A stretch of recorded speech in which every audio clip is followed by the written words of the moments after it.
Hello, Aqilah. My name is Vincent Vijay. Congratulations. I'm just curious. I worked as a social worker in England for many years, so of course I've worked with autism.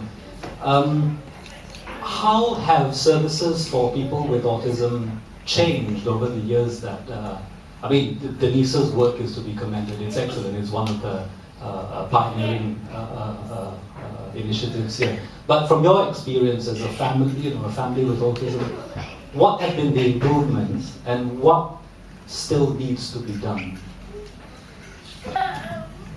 Actually, I do answer these questions in the book, but let me see. Right now, if I'm going to go, statistically, the younger age groups are well provided for. They have a fantastic program in place for diagnosis, for education curriculum. But as the child grows older, that's where the problem comes in. Like my brother, he's 21 now, and it's not so easy to find a place for him. And he graduated from his special school at 12, but now they're trying to move up the graduation age so that, special needs children will get to stay in school longer. And I guess right now the age group that needs help the most would be the youths and the adults. Those who have graduated from normal schooling and are trying to move on with working life, things like that, yeah. So, improvements, like I said, I mean, to me, improvement is a very tricky word. I used to be real nasty. I used to be real nasty and blame this, blame that. Why isn't this here? Why isn't that there? Why is this wrong? Why is that wrong? And then I realized as I grew up that I was taking a negative attitude, and I decided why not fight with a positive one.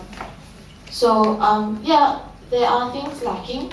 I don't think anyone can argue with that, but we're moving, and I hope that things like these will be just the beginning for us to progress. I mean, this is the first year that Singapore is taking part in the global Light It Up Blue campaign, which commemorates autism. The first year, and you can actually, like I mentioned, you can actually see it at ION, the Singapore Flyers, so on and so forth. If you read the book, I was complaining in the book. I was like, Singapore was like the only country that did not celebrate, and shame. But yeah, and this year we're doing it. So I guess we're moving. So does that answer the question? Thank you. Yeah. Thanks, Aqilah.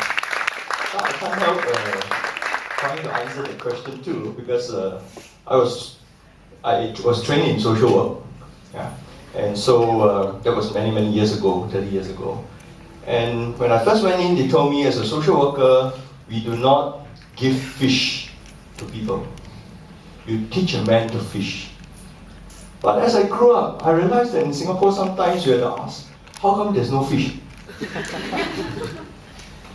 That's precisely what we are talking about, I guess. Yeah. Okay, anyway, never mind. One last question. The first one is, I remember we talked about this when we met, about how far behind Singapore is in terms of providing for special needs. And in light of what was discussed, what do you think is the ideal for Singapore? I mean, since seeing that we are not a welfare state compared to most of these other countries, what is the ideal that you're working towards in terms of providing for special needs for all age groups? And second question is not one first. Oh, question one first. Okay. The ideal would be I don't know if any of you have ever been to Pathlight, but you should see the place. Like seriously, Denise, when I stepped into Pathlight, I was blown away. It was magnificent. And the ideal, Pathlight is for the younger age group. And then there's the Eden School for the working age special needs. So the ideal situation would be Pathlights and Edens spread across Singapore. Access to everyone who needs it. That's the ideal situation. I know that's in your book. Yeah, it is. Okay. Second question, not to sound ignorant and make autism sound like a disease, but what's the prevalence rate of autism in Singapore? If you I wrote this in the, okay. How many are diagnosed? How many are diagnosed? One in every 167. one in 167. Yes, every year, I think. Every year, KK will diagnose about more than 200 every cohort. So Yeah. in Singapore, if you take 5%, you pay about 25,000, 26,000.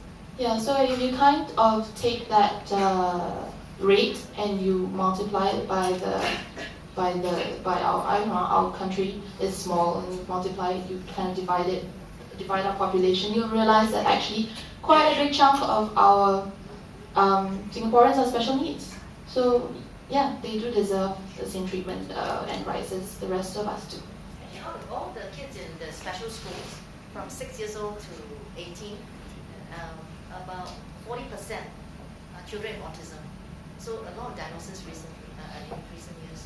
So 40% of the special needs, special school children are diagnosed with autism. And They're that's in taking over the special world. Okay, I think we should end here unless